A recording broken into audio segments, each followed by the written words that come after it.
Cuarto de mi suegra, where we gather as friends to discuss our daily lives y chismear un rato about our favorite artists, amigos. Welcome back, otra vez, al cuarto de mi suegra. I hope you're ready because today I have a special treat. I have a unknown DJ, which is very weird because he is very known in the streets. In the streets. Wow. Just kidding, but help me welcome mi amigo Jerry. Woo! Applause. In the streets.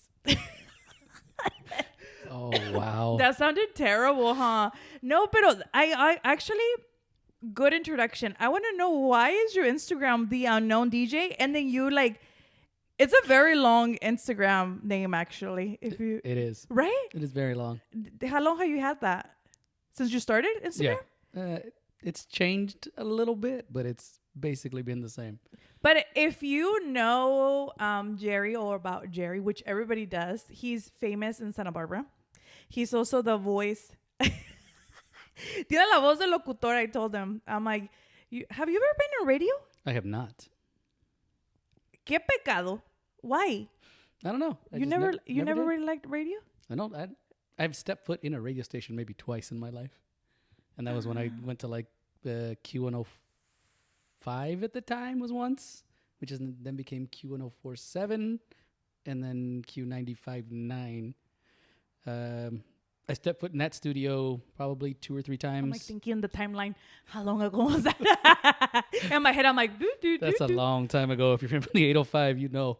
Yes, it is. I'm not even from... Is my area code 805? Sí, era 805, pero I'm San Luis Obispo County. Yeah, you don't get that radio station up there. No, pero sí, I kind of knew about it a little bit because we were over there is Wild 106. Mm-hmm.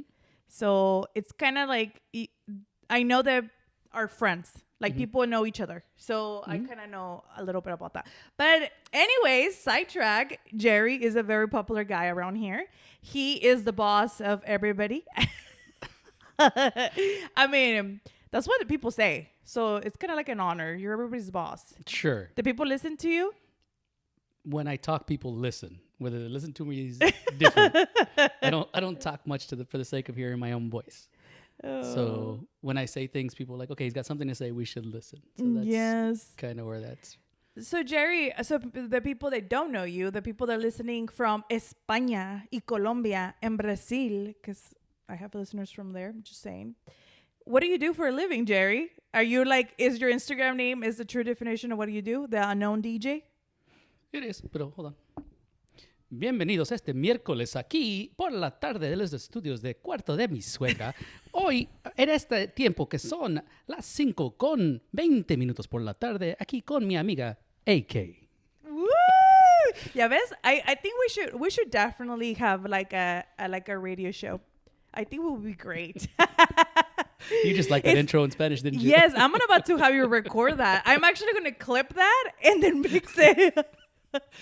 Pero no siempre es miércoles, no siempre son los 5:20 de la tarde. Lo vas a tener that's you're going to have to cut it. It's true. Well, we can cut the time. But los episodios de Go Live los miércoles. Sí.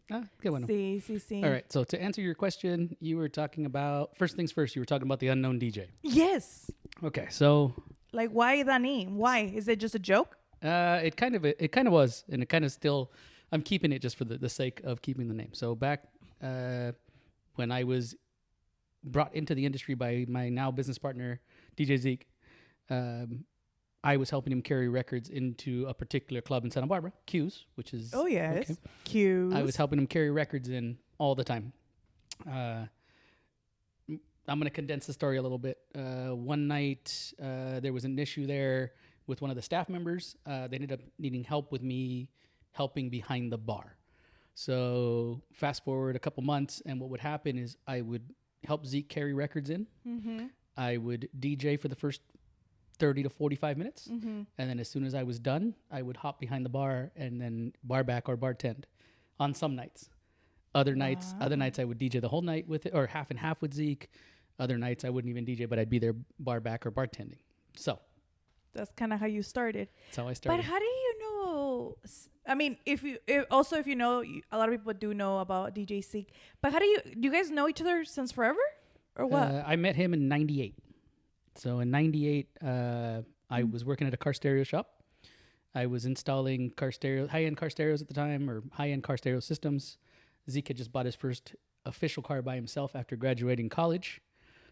Through mutual friends, I met him because he needed some stuff in his car. And then I just started hanging out with him. And so that's crazy. I mean, you guys are a very good time. Like, you guys are very nice guys, but you guys are so much fun. But it's like, I mean, I only seen the healthy side. I don't know if you guys are like unhealthy. But, I mean, I always seen the healthy side, and you guys are just a great time. But that's so crazy. I'm like, DJ Zeke, okay, college grad over there. UCSB, class of '98. Stop it. UCSB. Oh, ya ves? So you can have him on, and you can have and him. I'm going to ask him all the stuff. But damn, that's amazing. Well, that's cool.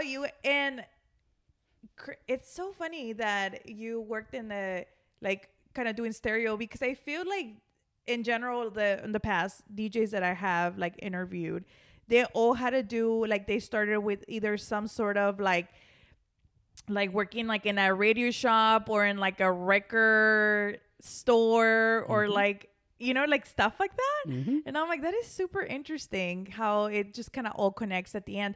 But did you always have like a passion for music, or like you just kind of pick up DJing just for fun? I was always around music. I never wanted to be involved in the music or the production side or the whatever you want to call it. My father, when I was little, used to be part of a trio. Oh, yes. And so as I got older, my mom didn't like the fact that he was always out and doing what they call in Mexico taloneando. Yeah. You know, they used to go down on Milpas, they used to go down on Haley, yeah. Y iban a todas las barras, y iban taloneando. A ver, you know, so they can get gigs. Right. And for those, I know we have multiple language people here. Yes. Taloneando is when you go out and just hustle for gigs. So they would go up and some restaurants still do it around town. Not here, but in other towns you'll go up and the musicians come up, hey, can I play you a song? That's what they call taloneando in Spanish. So he would go and do that. My mom didn't really like that he was doing that. So at certain times, certain days, she would send me with him. You know, if he got a more formal gig where he had to go do a quinceañera or part of a wedding, then I would go with them, help them carry gear, help them set up the gear. So I was always around music and always around music instruments and around electronic gear to amplify those instruments. Got it. Makes sense. But I was never like, ooh, I want to learn to play the guitar. I want to learn to play the vihuela. I want to learn, you know, none of that. Like, not like an artist, like part of it. That's what I mean. I never wanted to be part of that. So yeah. But I mean, your dad, since he was part of the trio, do you know how to sing? No. Not even like, definitely not. Maybe in the car by myself. Right? Not even in the shower because somebody might hear me. But yo soy bien así. Soy una professional in karaoke. Oh, okay. Yeah, right. No, it's terrible. But I truly believe I don't sound that bad. But people say I sound horrible. And I'm like, I don't think so. You know, it's all about inflections and how you carry yourself. Yes. I'm in denial. Fun fact. Chalino Sanchez, when he was up and coming, I heard him live at a quinceañera in Mexico. And we were all sitting there going, God, this guy sounds horrible. I mean, he was drugged out of his mind, probably drunk out of his mind. And, you know, an artist that you hear produced professionally, doing stuff professional is very different when you hear them live. So you have somebody who's not in their right state of mind, and then they're performing these things live. That's true. And it sounds very different. So you were just sitting there going, God, this is bad. And it was probably about a month before he passed. And then we were like, that's the guy we saw. But that's so crazy because Chalino, he was, he was massive in the Mexican music industry. And you didn't think he sounded that great. But I guess it's with all it's just kind of like with any artist. Sometimes people in concert are not that great, right? Some people are better performers, and some people are better singers. And so I'm very clear about this with anything in my life when I tell people. If you ask me, have you been to eat there? And I'll say the service was great, or I'll say the food was great. So when you talk to me about stuff like that, you have to be very careful about how I say things. And it's also taught me to be very conscious about how other people say things, because it's the same thing. I can tell you this person's a great singer. This person's a great performer. This person puts on an awesome show. Yes. So there's the difference. It's very different. Once you can tell the difference, seeing these people do their thing, you can never unsee it. So I don't want to call out anybody on purpose, because I don't want to ruin somebody's experience and vision of some other artist that they may love. Yes. Well, but I'm going to put you on blast right now because you just went to Becky G's concert. I did. And what was that? How was that? Did she sound great? Because I saw her at Baja Beach Fest 2 years ago. And she was, to me, because of the festival, the el ambiente, she was great. And even though in those type of festivals that audio is not the best, I think she did an amazing job. She sounded great. But it seemed like it was more intimate. It was super intimate. Right? Because it was just the release of her album, no? Esquinas. I don't even know. Yes, I'm pretty sure. Zeke was going to take one of his nieces, and she ended up backing out. So he called me the day before. He called me the day before. He's like, hey, do you want to go or what? He had mentioned it a week before because she was unsure. And the day before, he's like, so what's up? We going or what? And I was like, all right, vámonos. We were by far the oldest people that we saw anywhere near us. And it was just two dudes by themselves, all dudes at a Becky G concert. We had... Damn, their knees left Zeke hanging. we had front row on the mezzanine, which was close. From here to that mirror probably is how it felt. It was close. So to answer your question, she put on a good show. She did well. She's still a smaller artist as far as artists are concerned. So this is, I think, one of her first shows or tours by herself with no a collab or something. Yeah, she did have God, what's her name? Ya ni sé cómo se llama. She was there if it comes to me later, I'll let you know who she was. Chiquis? Maybe. Porque I think I saw something. Yeah. Does she usually wear a cowboy hat? Yes, Chiquis. That was her. So she was there. Because they have a song together in that album. So that's why. She showed up. She had a couple of songs where she has a collab with somebody. And you could tell they would throw the vocal track behind it. And so that when the collab artist was doing their collabing behind, that was coming through the audio. And then when her portion of the song would come on, you could clearly tell she was singing. So that portion of it was great. She sounded just like she sounds. And then I feel because you guys know about audio too, you guys kind of for example, if the audio sounds terrible, either in a club or in a concert, you guys will be like, because you're like, can I fix it for you? So that could be, you guys could be critics on that for sure. I think it's something that you have to unlearn or just deal with to enjoy. Zeke and I can't, until recently, we couldn't go to a big massive club in Vallarta, a big massive club in Vegas, because we're constantly sitting there going, ooh, what is the DJ playing? Ooh, what's he playing next? Ooh, is the lighting guy keeping up with the DJ? Ooh, is it, or all the effects? Imagine going to a club and the DJ's horrible. Oh, it happens all the time. Oh my gosh, that is all the time. That's and we're gonna talk about that eventually, but because I want to get your opinion on it, but. Well, I'm glad that she put in a good show. I definitely think she's been in the game for a while now, but I think that in terms, like you said, to be a massive production or a major concert like Karol G, it's just because she's more international, I feel. Correct. And I feel like Becky G's still trying to expand her artistry. Becky G's original reach and demographic that she was going after is that Southern California Chicano. That's her original wheelhouse that she was going after. She's starting to become a little more bubbly, a little more universal, also with all her collabs and stuff. So I think she's becoming more widely accepted, but she's still not to the point of a Karol G or a Bruno Mars or Justin Timberlake, where they're gonna have a huge production with a huge team. Yeah. You could tell her stage was something that was like, okay, we have a budget, we have to build it, and how are we gonna build this show around this budget? So hey, but the girl is an Oscar nominee this year. That's amazing for the Hot Cheetos soundtrack, and that is a big, big, big accomplishment. And I think she's doing so well. And it's interesting to see her journey, because I feel like, I don't know if it's because she started in California, it's a little bit more rough, because if you really think about it, like artists from other, like either like the East Coast or West Coast, or even like international, like Latinos, like in Colombia, Puerto Rico, they become like, obviously they struggle a lot, because we see them like in, like, you know, like all these stories, but once they hit, it's like boom, they hit. And I feel like hers has been like slowly and slowly. She's a slow burn. She's not a big wildfire that's just gonna rage and blow out. She's more of a slow burn that's constantly there. It's constant. You never forget. You may back burner it for a little while, but you're always gonna remember she's there. Yeah, there's always something that she's doing. I really like her as far as her image, as far as her, whoever her team is that's doing stuff for her. They're doing a great job.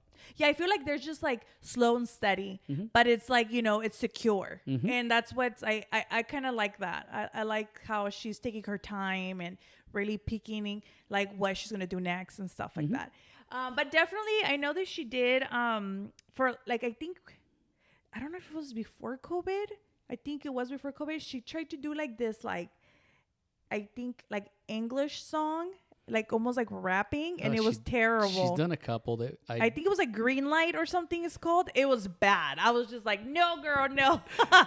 Mejor eso no, que cambiarle.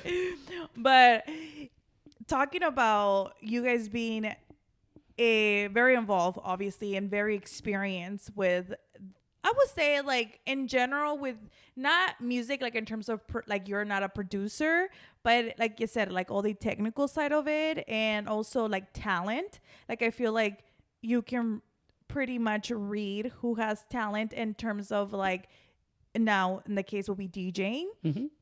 It's crazy because when we grew up, eres mexicano, obviamente. I'm like, obvious porque dijiste. But it's interesting because I remember growing up, a DJ, first of all, I only thought about DJs cuando like had to do with like a quinceañera, ¿verdad? Like not even a wedding. I would just think about like quinceañera DJ. Yep. And it was like el vecino, el primo. Like I never thought about it like as a DJ or like as a career. And then I remember moving to the US, and well, I should say California, porque estaba en Tijuana, así como que si estaba, like so far. But when I moved to California, it was kind of like a culture shock in terms of music. So it was all about the hip hop, right? Like I didn't know nothing about that when I was over there in TJ. And then I come here and it was like hip hop. And to me, like it was like DJing, it was automatically attached to hip hop. But then for some reason, like I would say like when I was like around 18, 19, then it became like EDC music. Okay. Right? And then I was like, wait, so there's different kinds of DJs. I'm like, there's kinds of DJs? Like, what is this? Then I met mis amigos, and then I'm like, oh my gosh, it's just like so many different styles, so many things that people do, like the vinyl, old school DJs, and now it's like all kind of more like a playlist and what is it called? Not Spotify, the iCloud. No, what is it called? What is it? There's a lot of them. The people like the DJs usually put their like mixes in. Oh, SoundCloud. See, porque sometimes I get like links, like the DJs like post and stuff. There's so much stuff out there. iCloud's a thing, SoundCloud's a thing, iMedia might be a thing. There's going to be something somewhere that somebody's always trying to sell you or get you on to put your media out there. But technically, what I wanted to ask you is like, what would you consider a real DJ? I'm like, I'm so evil because anybody technically can say, oh, I'm a DJ. Like, honestly, look, no shade, but we have like the Paris Hiltons. Sure. And then we have like the DJ Pauly D. Okay. That all of a sudden he became a DJ, right? But what would you consider a DJ? So they're all real DJs. Okay. Not gonna knock them anywhere. Okay. Because to me, a real DJ at some point needs to study.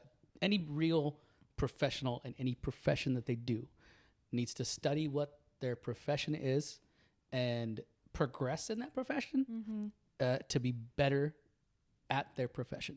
And every single one of those people who's done that, Paris Hilton, Pauly D, there's a couple of Instagram models they've been doing that. They sit there and they may hire a coach and be like, how do I learn this? How do I do this? So they are, in the sense, becoming a real DJ because they are studying the craft. I can be a old, guy over here just grumpy and saying, you need to know the history of hip hop and you need to know the history of this and the vinyls. Yeah, and you don't know because you never played vinyl. Oh, you don't know because you never played CDJs. Oh, you don't know because you don't do music videos. Nah, forget all that. The big debate between DJs is the sync button, the button that helps you actually beat match songs. Yeah, that's going to help you beat match, but it's not going to help you do other things with music. So you need to advance your knowledge of music to make you a better performer. So a real DJ is somebody who's studying the craft and constantly evolving with the time and the market that they're striving to be in. So for me, I don't have any aspirations that I'm going to be a Vegas DJ. So I'm not trying to be a Vegas DJ. I'm not trying to learn to be a Vegas DJ. I'm well respected in the bar and nightlife scene. I'm well respected in the wedding scene. So my craft is focused around evolving that portion of it and becoming better at one or the other of those things. It's like I said, it's not, Vegas isn't a thing for me. It's not going to become that. But if that's what you're striving for, then learn the tools and the craft and how to get there, right, to become a real DJ in that market. Because if I go try to be a big nightclub guy in Vegas, they're going to laugh at me. You're not even a real DJ. Who are you? Right? Yeah. Because like you said, it has to do with also, like, I feel like in Vegas it's more like you have to be a performer too, right? More than just like behind. It depends. You may have to be a performer. You may have to be a social media influencer. You may have to be like in that. You may have to be all of that, depending on which nightclub or party you're trying to get into. You may have to be all of that because then they can market you. And that's another thing. Pretty looking things market better. That's regardless of whatever industry you're in. Por eso no soy popular. Porque no. Oh no. Just look at it. Pues sí. The prettier looking DJs get the better gigs. The prettier looking lawyers have the better clients. That's super interesting. Porque pues yo para qué quiero que el DJ esté guapo if it doesn't know how to make me dance. But you're looking at it micro level. You need to look at this at the macro level, like in the business side. And what's going to sell better? A 500-pound DJ that can barely walk up to the booth and can mix out of his mind, or a slender guy, very outgoing, can keep a dance floor going, and I can put him on a flyer. And this is just culturally, if I put both of these guys on a flyer, which do you think is going to sell more tickets to a show? Pues sí. And you open up their social media. It's just which one's going to sell better. And it's always what sells better. So the better thing's always going to sell better. I get what you're saying. I definitely understand what you're saying. But, I guess it's just because I'm older. Like, I don't, and again, like, older. Pues I am older. Like, I don't really think, like, for me, it's like, I think about like, okay, if I'm going to go out, right? Like with my girlfriends, which, but when I go out, I'm like, oh, who's playing where? Sure. And then because I kind of already know, mis amigos, and I'm like, oh, I'm going to go support so-and-so here. And then I'm going to go over here. But then I also think about like, okay, none of like my close friends are playing. Then I kind of already know, like, okay, that he doesn't really play my kind of music, so I'm going to go over here. So I kind of look for more what I'm going to, like, vibe to. That's a different monster altogether, too, is what you're saying. So, yeah. Certain DJs have certain styles. They may play just a little bit more towards one way or another that draws more people to their vibe. So you may like DJ A because he plays more of this. You may like DJ B when these friends are in town because he plays more of this. Yeah. But in the 805 especially, it's such a saturated market. Downtown State Street, let's make it even smaller. Downtown State Street, the 4, 5, and 600 block. Not as many bars and nightclubs now as there was 10 years ago, but you could quite literally walk out of any one of those bars, walk across the street, walk next door, and there'd be a really good DJ. Some were good, some were really good, but the amount of talent in those 3 blocks was just unreal. So people would come into this town and be blown away. A lot of college students who their first experiences would be going downtown Santa Barbara, and they're like, oh, okay, good music. Go across the street, oh, good music. And then they're just conditioned to, this is good music everywhere we go. So I guess when we go out, it's good music everywhere. And then you go to some town, I don't know, in the middle of Nebraska, Michigan, New York, and you have to drive 30, 45 minutes to get to the next cool club. Yeah, it's true. That's different, and that's going to change how you party for the night. So I saw you the other night. You went out to visit your friends. So antes de que empezara todo el party, I showed up. But it's so funny because it is so funny because all the DJs, a little behind the scenes, the DJs get together before their gigs and just kind of have a drink to kind of like start the night, and then they're all hanging out. So I showed up early enough where they all hang out. And what were you gonna say? Sorry, give us backstory. I don't even know where I was going with that. But they were all there, different, all the DJs that were going to play that night. So that's an open invite for DJs that are downtown Santa Barbara. I mean, if you're from out of town and you happen to be stop by, come say hi. There's more to that. We'll get back to in a second. So what I did is I'm not always available to meet you guys downtown. But if you work for me at this particular bar where we were, come in. Have a drink, 9:30. Our gigs all start at 10. Come have a beer. Come have a shot. Let's meet up. Say hi. Wish everybody well. If you can show up, cool. If you can't, don't worry about it. You don't need to text anybody. You don't need to tell anybody. Just show up and have a drink. Say hi to the guys. And during my busy season, I'm not there much. But the guys will send me pictures. Hey, man, miss you. Hey, I'll get stuff back and forth. They'll tag me on Instagram. Because I strive to create that culture where everybody talks to each other, because otherwise everybody clicks up. And so this has been now, gosh, I think this is like our 8th or 9th year of me doing something where I try to pull the community together.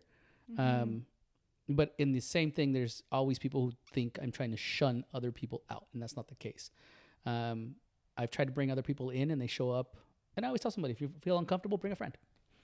But even if you bring a friend, come say hi to everybody. Right. These people might come say hi to everybody, and then they'll go back to their corner and just sit there. Todos aguados in the corner, and that's not the point. Yeah, the point is kind of, and it's because even before, because I know about this, like you guys do it like, well, you guys get together like once a year or something, no? Correct. Oh, and it's like a big thing. But what I was going to say is that I, before even kind of got into like knowing like the behind the scenes of actually the nightlife with the DJs, I had a different perspective. I just thought like you guys kind of like all had to compete for the spot, and then everybody just didn't like each other. It was like Hunger Games, but then it turned out that everybody's friends, and I was like, oh, this is amazing. And like everybody gets each other's back too. Like in terms of like obviously somebody's being like disrespectful or something like that, which I really like. It's more like a brotherhood, and I really enjoy that because I was shocked about it. I just figured that it was just like Hunger Games. So there's 2 things here. The first thing you touched on is, yes, we do one big one a year. I personally have been doing this big one a year now. Like I said, 9 years. Before that, Saul, DJ Orbs, I don't know if you know who he is. Yeah. He is a friend of ours, and he wanted to do the same thing. And he threw out a huge cattle call. It ended up being like 35 DJs. We ended up at what is now the Uptown Lounge in the back patio. We kind of took over. It was a good time. We all just kind of talked. We, messed around, kind of started just chit-chatting. But then everybody started clicking up. And once everybody started clicking up, people stopped talking to some of the smaller guys that nobody knew. Some of the more paisa guys who were, Saul was really cool with them. Like, hey, Kyle, like, let's, come hang out. Then all of a sudden, like, who's that? We don't know him. Why were they here? Instead of like, hey, who are you? Like, what's going on? Or even at the bar, hey, let's go like, talk. Anything. No, they wouldn't talk to these guys. So then we took a little pause on that. He didn't want to do it anymore because it became too cliquey. Pues. I started having them at my spot, or not my spot, but where I. Yeah. I don't want to put it out there, but those that know. Where? Yes. The secret spot. Just kidding. It's not a very much a secret. If you follow me on social media, you'll figure it out pretty quick. So what I did is I started with Zeke, my business partner, and Saul Orbs, and every DJ that worked for O'Malley's in any capacity up until that point. So if you were a DJ, come in and talk. And I did this on purpose because I said, look, DJs, security and bar complains that you guys never introduce yourself. You show up like divas. Cool. I said, security? That's what you guys say? DJs always say security's a jerk and always carding me. I said, you know what? Everybody come. We're gonna meet up. I'm gonna get the spot. I'm gonna get tacos. You guys get your own drinks. Then we can just sit here and talk trash. And I structured it in such a way where it's a hard 3 hours. First hour is DJs only. Second hour, DJs can bring a +1, whether that be a friend, a girlfriend, a wife, whatever. And then the third hour, it was open to anybody in the bar and nightlife scene who needed or wanted to meet the DJs outside of the DJ environment. Because I figured by that point, the DJs have had enough alcohol in their system. They can tell. Que son bien friendly. No, they can tell somebody like, I don't like working at your bar because this. I don't like working for you. And that, it actually opened up a lot of camaraderie between the guys because they were able to tell the owner of my spot, we don't like working for you because you do this. So that's when he said, you know what? That's fine. Jerry, you're in charge from here on out. They don't need to talk to me. They can talk to you. And it wasn't, he was mad. It was more like, okay, they don't understand me. I don't want to just tee everybody off. I'd rather everybody be happy and continue to work for me. So once they saw the evolution of that, guys were really happy to do that. So then every year at the end of this meetup, I'd ask the guys, hey, is there anybody else we need to invite? Is there anybody else we need to invite? And so I extend the invite every year to 5 new people that the group has kind of agreed will show up. Of those 5 people, not everybody shows up. Some guys do, some guys don't. If you turn me down 2 years in a row, typically I won't invite them a third year. I'll put their spot to somebody else. Now, every year it may grow, it may shrink depending on who's available. It's a set date. It's not like, okay, ¿cuándo puedes tú? ¿Cuándo puedes tú? Yeah, it's more of, se va a hacer esta fecha, este es el día. Let's just do it. And then if you can come, cool. If you can't come, don't worry about it. And that's where those every Friday and Saturday meetups came from. Of that thought, if you can show up, cool. If you can't, we'll see you on the next one. And everybody learned like, okay, like I'm not out there to try to take DJs from you. I'm not out there to take DJs from you. Like I'm out there. I've always been naturally put myself in a spot to lead somebody to be a better version of everything that I've learned into you. So not necessarily a better version of me, just a better version of everything I learned into you, so you don't make the same mistakes. Just like your parents say. But and I think also because you have like the business mindset too, because like you said, like, obviously DJing in a spot, whatever it is downtown, it is a job. It's obviously you're getting paid for it. So you do have to be happy also showing up, right? Because you're there, you're already dealing with like the crowd. Sometimes the crowd can be tough. Here's my phone. Here, play this. I wanted to ask you that. I was like, what is a big deal? It's $1 million question. Why can't people request a song? I mean, I actually know the answer now, but just for everybody, why do DJs get so mad when somebody requests a song? Well, it's not necessarily. Some DJs get upset with the request. Other people get upset with the way you request. So I come from a different time of DJing. I come from a time where you would go to listen to a DJ's set, and that DJ would take you through a journey throughout the night. a journey of all music is tied to feelings. Think of every song you've ever heard of, every song that you remember how to sing, and it's attached to a feeling. Yes. So these DJs were doing art. They would take you through this journey of feelings, of highs and lows and energy and just big euphoria within. So that's what DJing used to be. Now with the mass consumption of music and everything is instant. Like I can pull my phone out right now and find any song I want and listen to it. Right now, right here, we can do it. People expect DJs to be the same thing. Yes, they could. But ultimately, because of this mass consumption of stuff, most people don't stick around at these bars and nightclubs long enough to understand, hey, I just played that. Hey, that's coming up in 5 minutes. Or you want reggaeton when I'm in the middle of an EDM set in an EDM club, right? Yes. And so that's not going to work. It doesn't make sense. The spot where I'm at, I give the guys freedom to play whatever they want. I tell them, play whatever you want. I don't care. My requirements are the first 30 minutes, I want clean versions of everything because I don't want people to get shocked by the music coming in loud and just F-bombs everywhere. My other requirement is try not to stick to any one genre of music more than 20 minutes. Give people variety.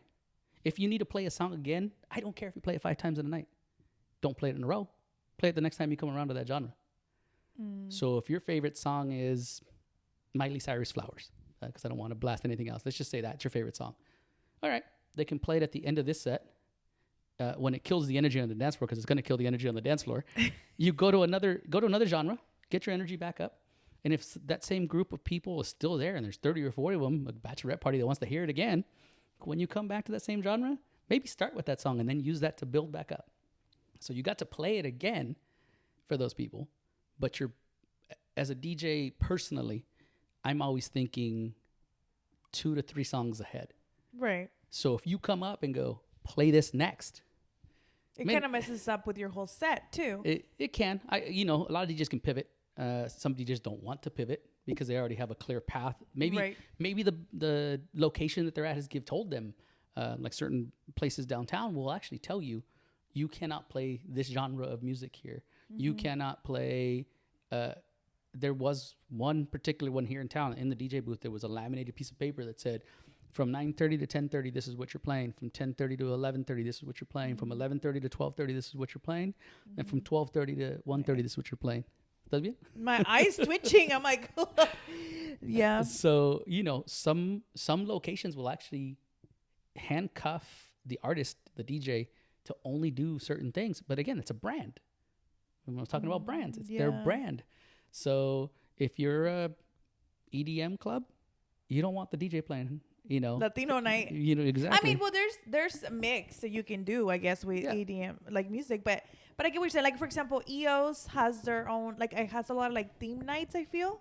So it's like, obviously you're gonna go and like listen to that. Like, why are you gonna go request something that they're like, obviously you're going to? I'm not gonna go to EOS and ask for Banda Recodo on a Friday night. Because it's not going to happen. Right. Nowadays. Go to Soho. ¿Cómo se llama? It's Soho. Yes. I mean, nowadays, like, you could probably go to most bars and say, can you play La Chona? And some DJ's going to laugh and be like, okay, I got it. So they might play La Chona at EO. So I didn't say that because it's generic. But, you're not going to hear Pena Tras Pena, Banda Recodo at EO. But you know what? What I was going to say also about that too, like people requesting songs or whatever.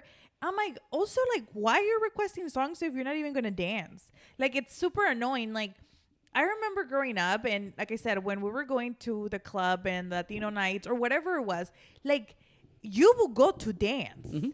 You will go dance with guys. I mean, and they were not all good looking. Like, you just will go to just have a good time and dance.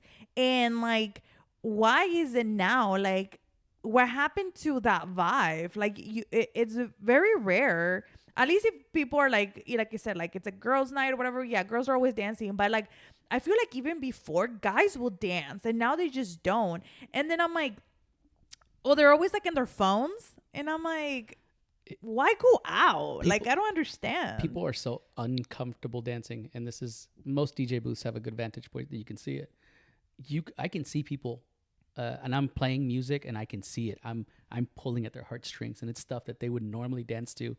But because they don't want to be the only ones on the dance floor, they don't want to dance, or they want to be so crowded on the dance floor that they don't have to dance. They can do this little thing here, and then they feel like they're dancing. Well, nosotros back in the days we needed all the space because we were like and then like you just, I don't know what it is. Like, it was crazy because I feel like before me growing up, it was a lot about like couples dancing, but then it became more like it was just all about like twerking and grinding. Then now it's like people don't dance at all.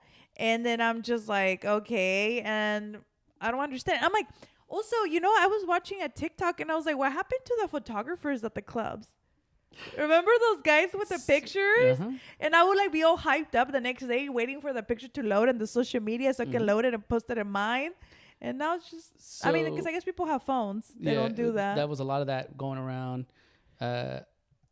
My understanding is a few people got caught up with people they shouldn't have been out with.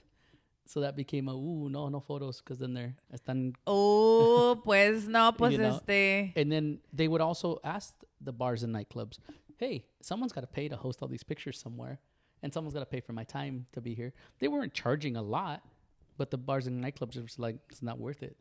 Pues sí. Once they got the exposure and they were like, oh, you're the fun spot. All right, cool. And then I don't need you this week. I did everything last week. ¿Para qué? Yeah, that's true. But I remember the photographer with the big old camera. Oh yeah. That was I enjoy that very much. But now I guess that was before like the whole social media too, though. Like, like now everybody has their own. Everybody has a phone. Everybody's got a friend with the phone. So if you need a flash, they'll pull their phone out. Everybody's the low key influencer. Everybody and everything. Everybody's consuming so much media that everybody has to be some sort of an influencer. Yeah. In their y a mí que todo me sale mal. I can't for the life of me. ¿Quién eres el tri? Todo me queda mal. No sé por qué. Oh my gosh, like I am just terrible. And you would think I would be good, because I mean I'm not that old to not be good at it, but oh no. But I think that it's so crazy how we're gonna get into your business, because I feel like Jerry, he owns a business, and which is a DJ, and they do events, they do weddings, they do everything. And it is, I would have never thought that a DJ can literally do this for a living full time. I mean, you see, again, you go with the quote unquote celebrity DJs / producers, I guess. Yeah, like a Dead Mouse or a Tiesto. Yes. And Calvin Harris and all those. But I'm like, damn, like you have a full on business and you guys are super busy and you guys are expensive. Expensive is relative. Just kidding. But no, I mean, I think about back then to now. I mean, obviously, it makes sense because it's a different time. But it is pricey to hire entertainment. I'm not going to say DJing along, but in general, entertainment is expensive now. But it's needed because you cannot have a party without a good DJ. Like, honestly, without good music. It doesn't need to be a DJ without good music, because it could be a good band. It could be. It's true. But no, amigo, cuando está el señor, el vecino, viene la quinceañera, vamos a poner al padrino, a la de la corona, and he's literally the DJ, and I'm like, bro, like I'm about to. Está listo el papá de la muñeca para traerle la última muñeca a la niña. ¿Y por qué siempre todos empiezan probando? Sí. El sonido, sí. Like, what? Sandía. Sandía. Like, what is that? That is old school sonidero. No, that's actually what it is. So in Mexico, DJs are sonideros because they have a certain sonido. So ese es el sonidero es el sonidero fulano. ¿Cómo se llaman? Y traen su sonido, que es el sonido en sí, pero luego la música que tocan. Este sonidero solo toca sonidero. Aquel sonidero trae poquito de todo, pero no trae mucho de ninguno. So sí. That's how it is in Mexico. So it's different. It's very, very different. It's starting to change, but as far as No, decir en español o en inglés. What's better for you at this point? Okay. It doesn't matter. Trust me, my audience, they're with us. They're with us. So at the current level that we're at, gracias a Dios, people expect a certain level of engagement with them. So for me to DJ a club, I get hired. I'd say, what's the format? What can I play? What can't I play? Mm-hmm. What time do I need to start? What time do I need to end? I'm with it. Mm-hmm. There might be hey, what's my comp tab? Do I get free drinks or whatever, free entry? Do I get free guests or anything like that? Cool. But that's about it. And you get that done in your initial consultation, your initial email, done. Mm-hmm. It's written. For example, I interviewed for a wedding today that took 5 emails. Took 5 emails just to get to the point where they wanted to get on the phone. Okay. So now the phone call was an hour. And then after the phone call, it's another email to recap everything we talked about because I want to cover my bases, make sure everything that we talked about is in writing because I don't want you to misunderstand something. Yeah. And then plus all those other emails. So now typing the physical email is, 5 minutes, 10 minutes. So if you just say it's 10 minutes an email times 6 emails, it's an hour plus an hour. Well, you've only done 2 hours of work. Now, if you've ever worked in a professional environment, you know that 10-minute email did not take you 10 minutes. You had to stop what you were doing. You had to focus on this email, had to write this email, and then step out of it. So if you were in the middle of doing anything else, it's an hour, 30 minutes to 10 minutes is not enough time to write that email. You actually, there's more time in that email. Right. So even if we said it's that way, if we just said it's 10-minute emails, 6 of them, it's an hour phone call. It's 2 hours. Now, to keep moving forward, there's going to be some more emails about this one event. Well, I don't...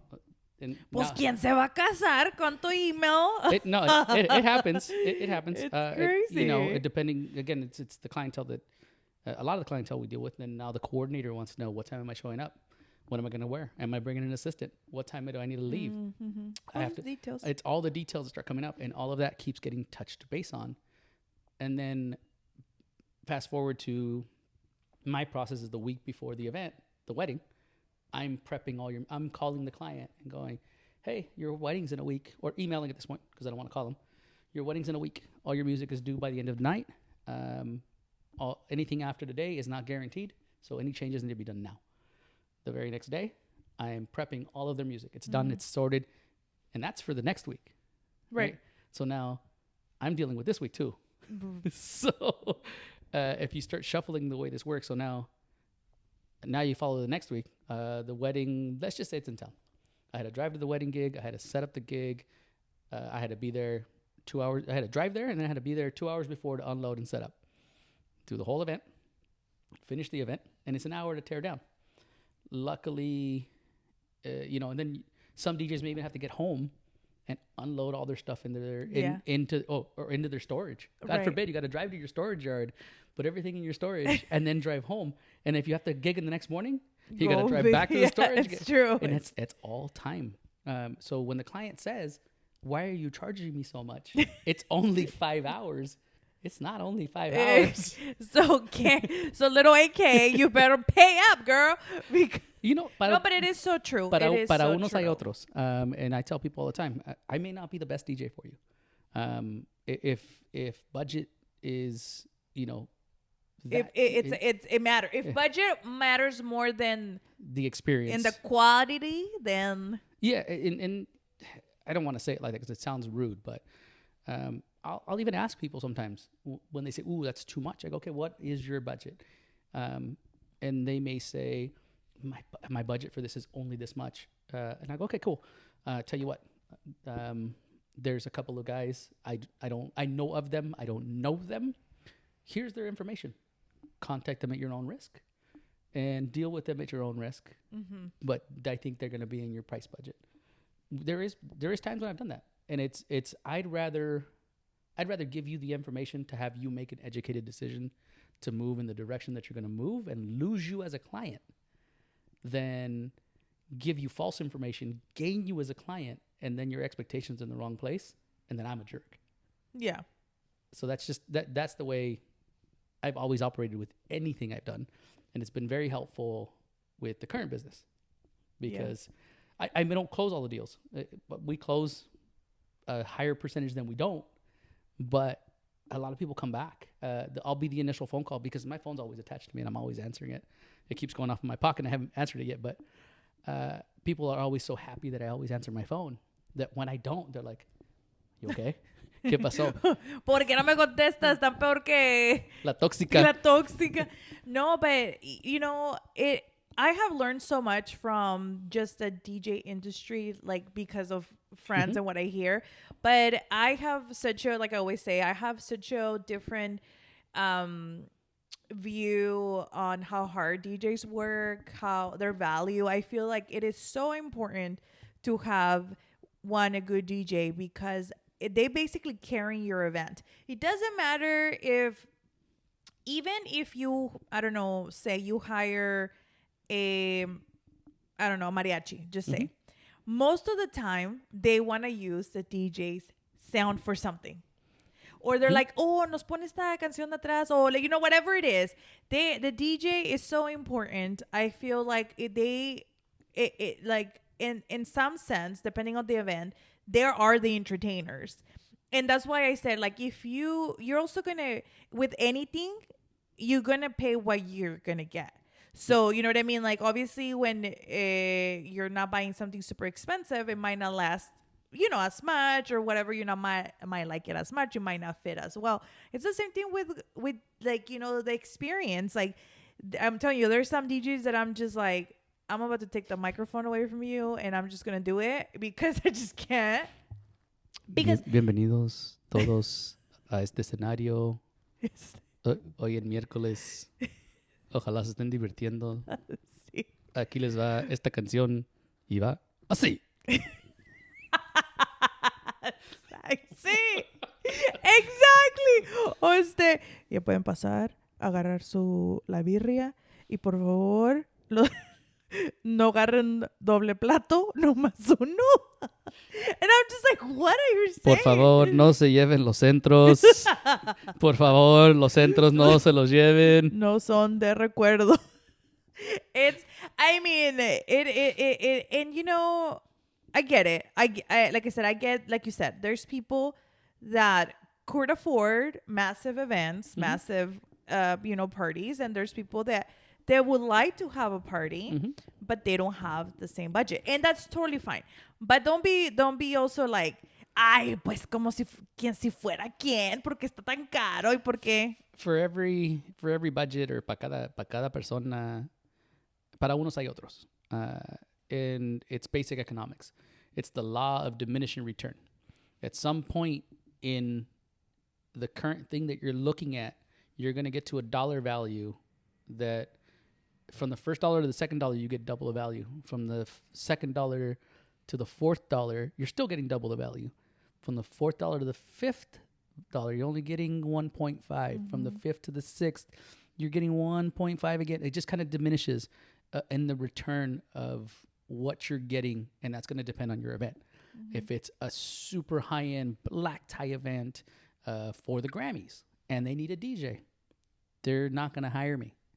¿Por qué no? Si tú el amigo llega con su florecita en su Again, it's marketable to the demographic that they're pushing themselves to. Amigo, tú pareces Luis Miguel, tú puedes llegar aquí con tu vocerrón de locutor y tu flor y todo. I mean, you guys,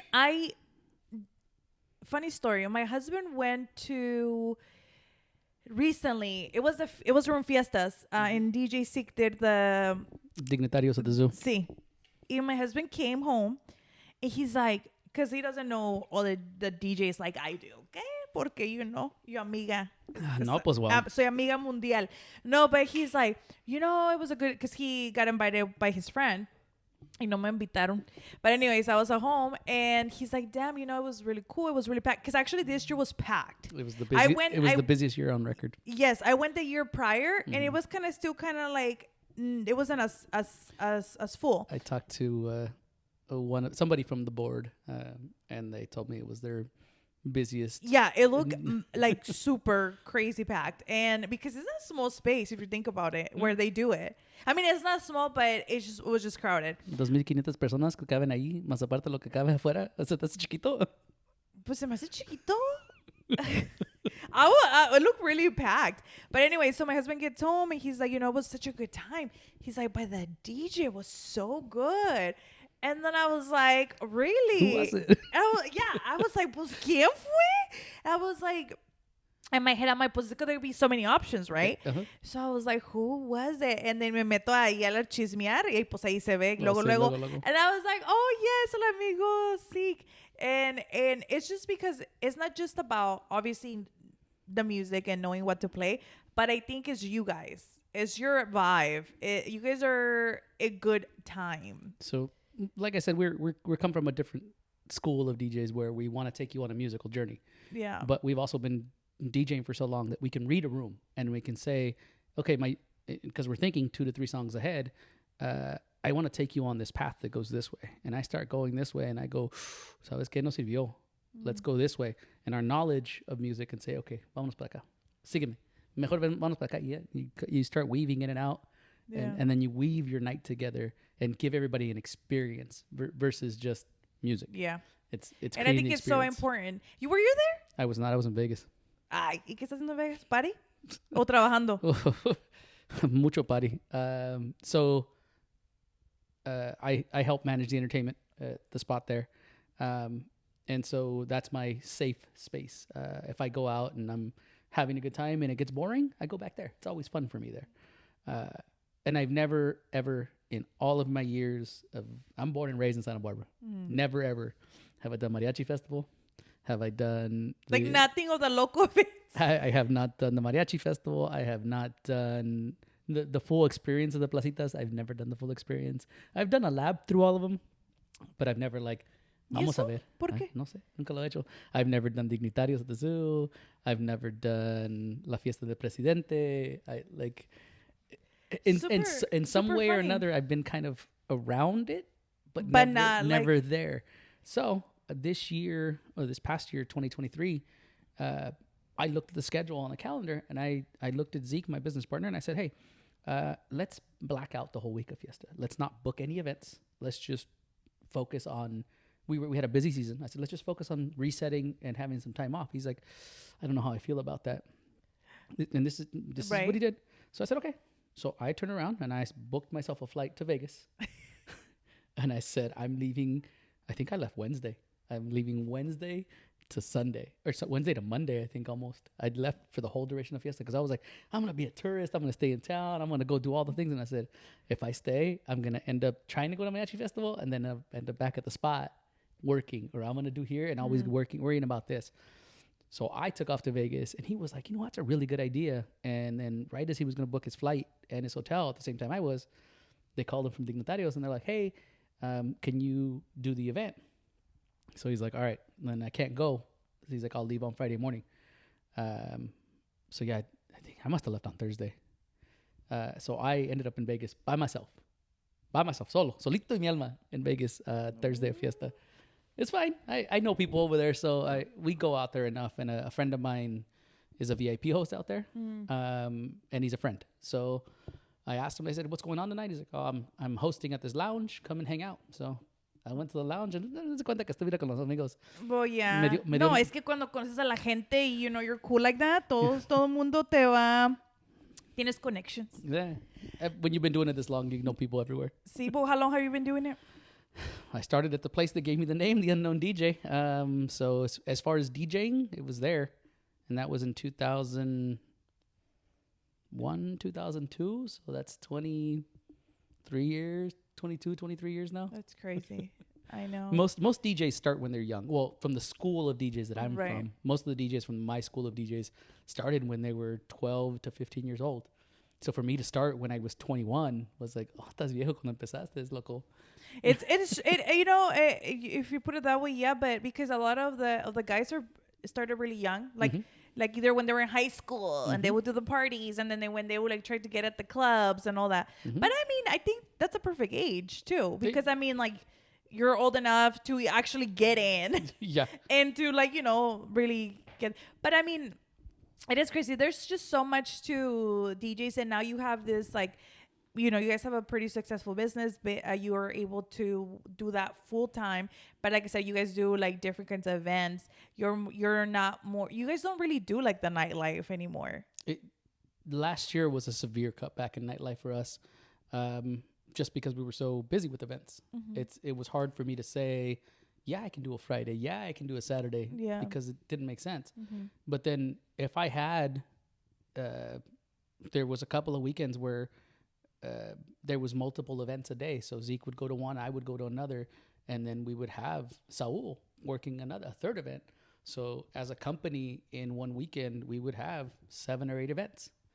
So, and that would be Friday, Saturday, Sunday, right? So in 3 days, we would have 7 or 8 events.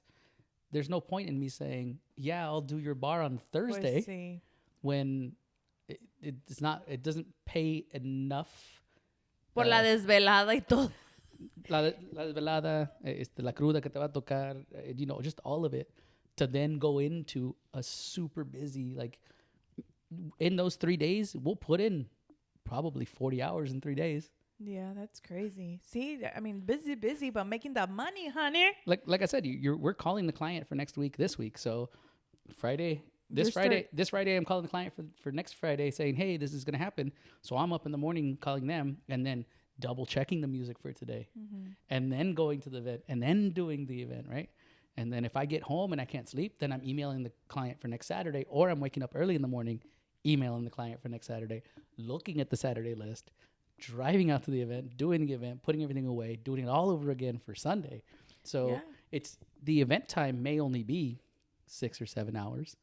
So, okay, you only work 21 hours this week. Yeah, no, that didn't just work 21 hours. It's more than that. So yes, it's. I mean, I think it's a good business right now. I mean, it's always been, I feel, but I feel like now, I don't know what it is. Like, I feel like it's just different. It's very different. Right? People are seeing value in having a good DJ. Mm-hmm. Peripherals may change a little bit, but there's value now in having a good DJ. And I think it's because of all the exposure and all the media that people are eating. People are eating all this media up and then eventually looking and going, wow, look at this horrible TikTok of how this, one just came up on my feed the other day.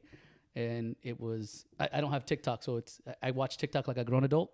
When somebody puts it on Instagram, that's how I watch my TikToks. Why don't you have TikTok? I mean, you guys could have so much content there. It's just creating the content. Or you guys don't. It's creating the content that's a problem. Yeah, I know. Same. Honestly. If you look at our page, most of the content is me, and it's mostly at weddings. Go look at it. I dare you. Go look at all the reels. It's mostly me, and it's me trying to get Zeke to create more content. But at the same time, I understand. Like, I mean, he's burnt out. Answering emails, creating contracts. He's got 2 little ones at home. He's dealing with, sports and try to spend time with them because on the weekends he can't. The last thing on his mind is, oh, I need to put my face on this so that they can see me and call me more. And he's like, no. No, honestly, social media could be a good thing for your business, but it's also like an extra job or extra task. It's an extra attachment. And then I know. And if you start, yo ahorita que estoy con todas las aplicaciones, then I'm like, I'm so confused. If you take it the way it's supposed to be, there's actually an algorithm of how many times a day you need to post. Yeah. What times of day you need to post. But I work. And what tags you need to put on, how you need to hide text from certain things because the algorithm may see text and consider it marketing. And then at that point, it hides your thing. Yes. So your soda can, it picked it up in the video. Oh, ¿sabes qué? We don't see it anymore. You didn't even think about that, did you? But, I'm not showing the brand. No, though. I know you're not. But it's all those little things that if you really start You're getting so into smart. it really. Like my Snapchat, I just got banned. Well, not banned. I didn't realize my stories were not posting because I kept tagging my website. Oh yeah. And I guess you can't do that. No. And I'm like, why do I have 0 views? Let me just tell you. And that's why a lot of people have now not started putting text in Instagrams. It's the same thing. So it'll say, follow my bio for links. And the only link there is to a link tree. And then the link tree has, here's my Facebook, here's my Instagram, here's my TikTok, here's my Twitter, here's my email. See, I'm so bad at that. I only have my website and my YouTube channel, the links. But it's just like I'm like, okay, you obviously you're watching me on Instagram, right? Like, why do I need to put the link to the Instagram? But then I'm like, okay, and then I put like the TikTok. Like, I'm like, I'm just putting how to find me. Like, why do I need to put links? Like, it's so boring.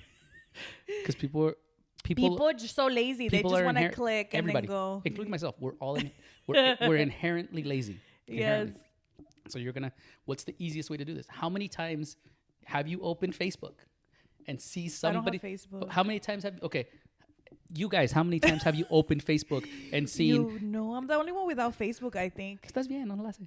No, I don't want it. But true story, just to tell you, I don't have Facebook because I had Facebook when I was obviously young. They literally hacked into my Facebook, these mean girls, created a fake page of me and posted like all these crazy stuff. And then, it was bad. So ever since then, I'm like, I'm never getting Facebook. So I never had Facebook after that. Está bien la vida. Te entiendo porque no lo tienes. So my point is, everybody's done this. And I say Facebook because Facebook is the one that has it's more text centric and Instagram is more photo centric and TikTok is more video. So I'm using Facebook on this example for an example. How many times have you opened Facebook? Not her because she doesn't have one. And in the things it says, does anybody know what time this restaurant opens? I've seen this. Or does anybody know the address to this? Does anybody know how to get here? Like just silly things that it took you as much effort to do that as it did to just grab your phone, hit Google and go, dame. And it's just as much work. It's just the fact that they're lazy. They're already on Facebook. They're probably already on Facebook. They're like, oh, let me just post this real quick. And I can keep doing my scrolling and people are going to start answering me. I don't have to divert my focus from this because I'm lazy. I don't want to go look. I'm going to start putting my links. I need to do that whole tree thing. That's all it is. And and this happens in anything and everything you do. How many times have people at your job that you work during the day, okay, have people called you to help them with a problem that has nothing to do with your task, only because you helped them with a previous problem that didn't relate? We even created a who to contact guide, and they still call. Because you're the last person that helped them with the problem, even though the problem that they need does not relate exactly to your task title or direction. You're the last person that helped them. So inherently, the first lazy inclination, I don't want to look. They helped me last. I'm going to call them. It's facts. It is facts. You never thought of it that way, did you? No, I didn't. But it is facts because I deal with it every day. And I'm just like, what? In my head, I'm like, why are you calling me? Like, how do I supposed to know? And then what happens is like you find the answer for them because you just want to be helpful. And just get off my line here. Let me look. Yes. I need this line for something important. See, this is why el amigo Jerry is bien sabio. And he has his own business because he just knows all the facts. I don't know all the facts. I know a lot. You have learned. I know a lot of facts about various things in different capacities. Like my knowledge of weird stuff is very weird. Like, why do we even know that? But it is that blew my mind right now. I'm gonna think about it. You're never gonna be the same. I'm gonna I'm gonna go create a link tree right now when I get home. Well, I just gave you a content thing for your TikTok. See what you can make on your TikTok. ¿Sabes qué? Porque hacemos esto. Oh, look, there's your next content. Boom. ¿Ya ves? Boom. I'm gonna. Do you have services for social media marketing? I might hire you guys because I need all the help that I can get. No, I mean the thing about me is that I like to learn and I do a lot of like you said, a lot of research, studying about just what I'm pursuing, but I'm just shocked of how much how much information, but two, to some it's just so natural, and I'm like in the middle where like I'm still in that and where I grew up with social media really because I mean my era was like MySpace, Facebook, Hotmail at the time, so like Messenger, so ICQ. we grew that was my generation, so I mean we had some, But it's just crazy how before we had to do like, I think about it, I'm like, damn, imagine if MySpace I had to do all that coding y todo para create your page all pretty. Yeah. Y no puedo hacer un freaking post. Like, what in the world? All right, tengo que poner este coding aquí para que se cambie el color. Sí, y luego my tab friends. tengo que agarrar este enlace de acá para poner la música aquí para que no me la quiten, para que esté en la... And it was so much work. And now I cannot even freaking post anything. I don't get it. I don't get what it is. Hopefully everybody out there is old enough to remember MySpace. Very sing. Well, amigo Jerry, thank you so much for coming by. I know it is out of your way, out of your day. You're a busy man. I appreciate you. But for my listeners, I know that you guys don't need more business, but it's just never enough. Where can they, if they want to, book or inquire about an event, how can they find you guys? The easiest thing is probably our business Instagram. It's at DJ Zeke SB. The letter D, the letter J, the letter Z as in zebra, E, K, E, and then S as in Sam, and then B as in boy. So DJ Zeke SB. And I'm going to be putting that in the description of the episode and all that, because we need to promote no matter what. Con unos enlaces. Sí. Los voy a poner en blast. I'm just kidding. Sí, es que you need to hang out with successful people to get to come up in this world. Dime con quién andas y te diré quién eres. ¿Quién eres? That's true. Eso es verdad. Mi mamá siempre me decía, no te juntes con esas porque se ven de... Por si pensabas que no era mexicano, ¿eh? No, No, no, I knew because of botas. No, pero you're more like cowboy vibes. Like cowboy de güero cowboy, nada mexicano, porque no están pointing. No. No, but my mom used to say that to me. She's like, no te juntes con esas muchachas porque esas muchachas son de la vida loca. And I'm like... Pero si son mi amiga. Son mis amigas, ¿cuál vida loca?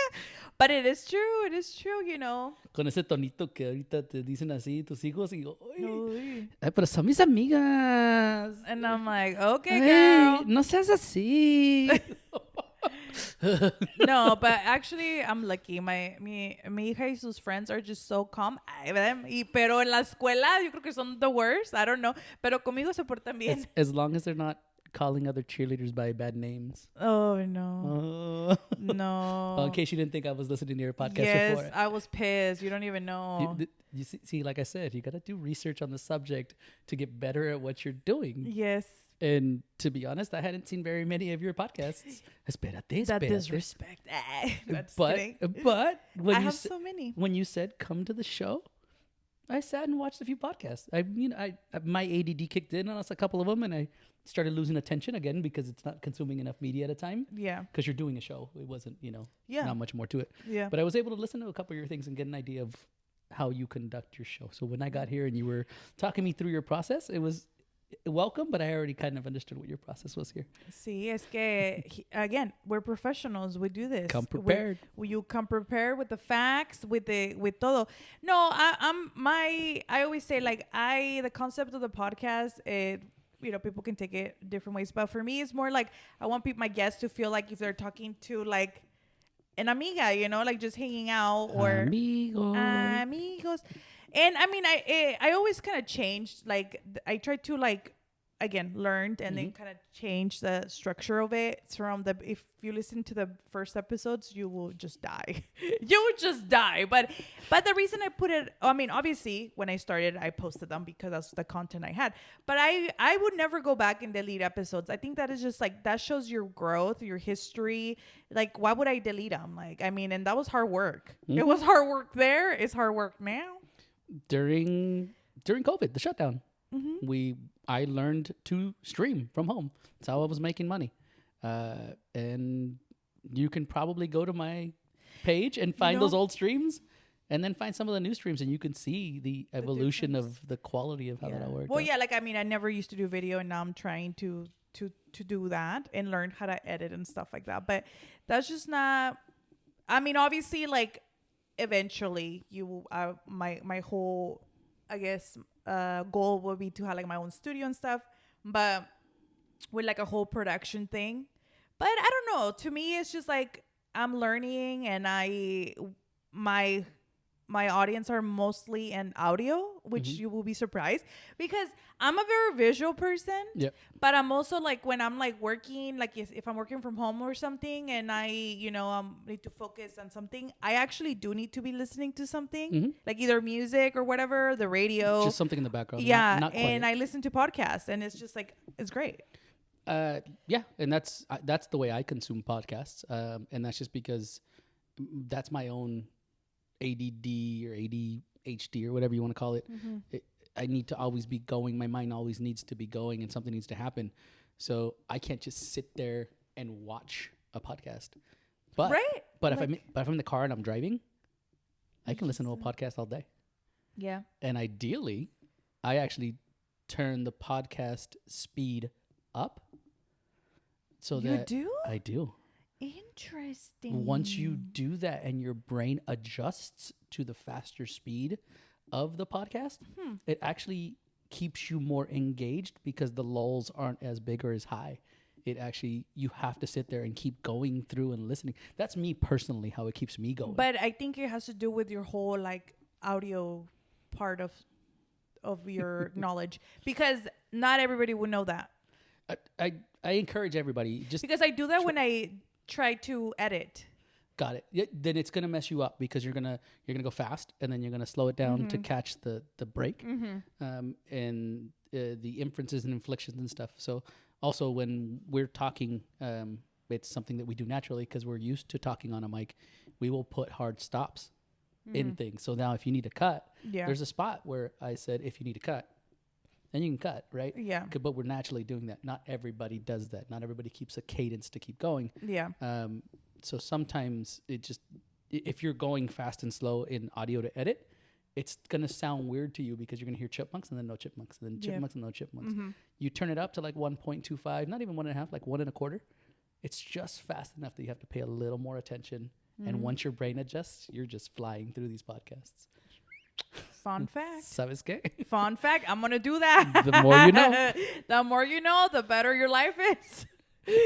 But again, amigo Jerry, thank you for coming. Por nada. I appreciated the time and it was so much fun. I can sit here and talk to you like for hours. I'm over here like all bien relaxed, bien relaxed. And aquí los amigos are probably like, girl, just shut up already. But thank you so much. Thank you, amigos, for tuning in today. And like always, every week, I really appreciate. I see all the comments. I try to respond to all my DMs, and I'm pretty good at it. I mean, it's not like I get a million, so I can reply. I can reply. And but I definitely always thank you for the support, for the love, for the encouragement, for the ideas. And don't forget to follow all the social media. I'm going to add a tree link now, but I do have it in the description. Pero ya me dijo el amigo Jerry what I had to do, so I'm going to do that. And of course, I'm going to be adding I'm spilling things now. I'm going to be adding all the information of the business. Okay, now we're going to go ahead and officially sign out because, we're going to be here 3 hours. And I know that, hey, it's all about attention spam too. I'm like, all that, you never know.